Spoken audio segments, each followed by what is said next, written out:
Alright, fellow classmates, it is week 10, and we were asked to play some intuitive video games this week.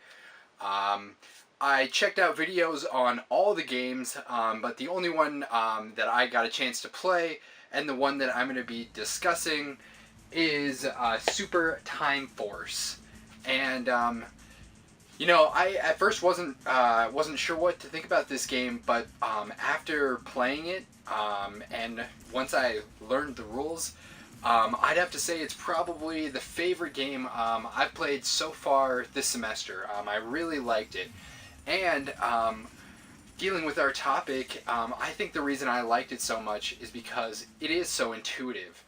The game is very simple in theory, but the few parameters that you do have control of really affect the game in a really interesting way. You know, it's built like a leveler, but the parameters and your abilities are what set this game apart from all the other levelers I've ever played before.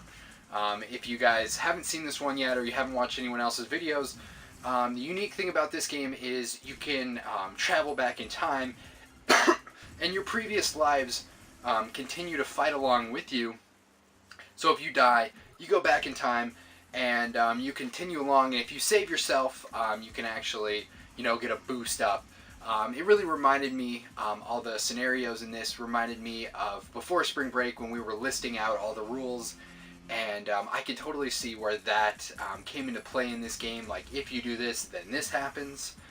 And so yeah, like I said, it was a great game. I really enjoyed my time, and I would like to play more of this game. I didn't have time to get as far into it as I would like, but I think I might actually go back and play this one on my free time.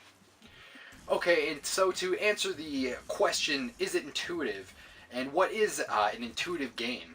I believe yes, this game is intuitive, and the reasons are this. You pretty much know what to do in this game without being told. The controls are pretty standard, and you could pretty much figure this game out even if you didn't go through the tutorial. It's so intuitive, and it's built in a way that you could really just hop into it.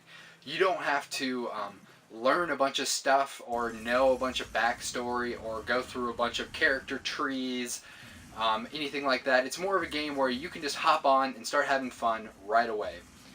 And the audio and the visuals, they both lend themselves to this game being intuitive.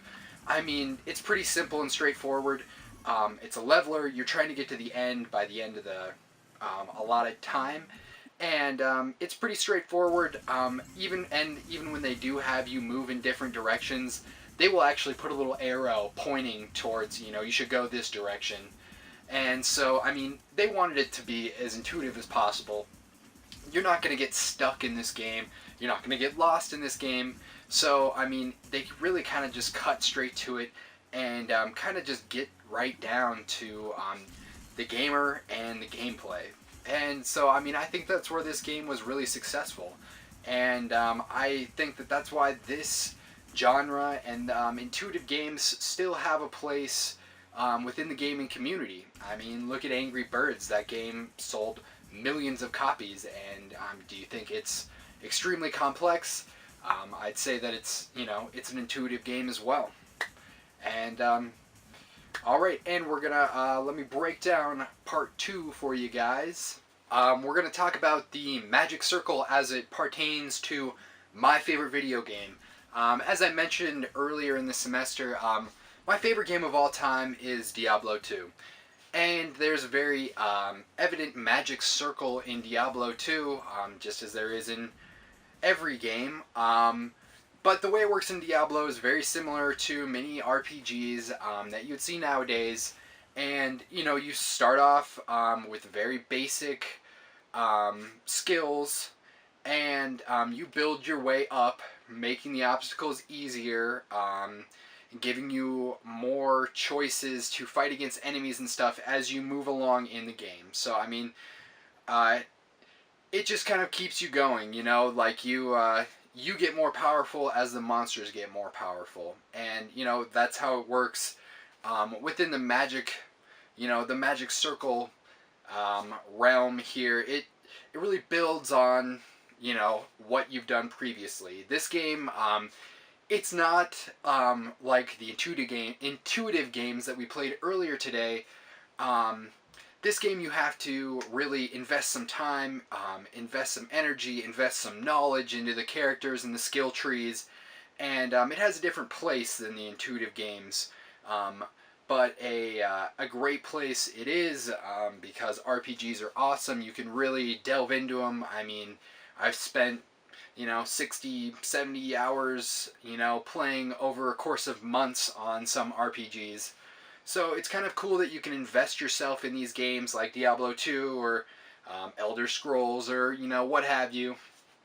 Um, and that circle, the leveling circle, that's what keeps you coming back. I mean, if your character couldn't progress, if you couldn't maximize your character's potential in some way, there would be no reason to come back. There'd be no reason to keep going if you were going to stay the same the whole time.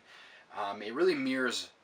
It's trying to mirror life. As you move farther into your life, you gain more skills and more attributes to deal with, everything. So everything in this world is a progression, and video games have to mimic that, or else they don't feel like they have a purpose or point to us. And so that is how I believe the Magic Circle applies to my favorite game.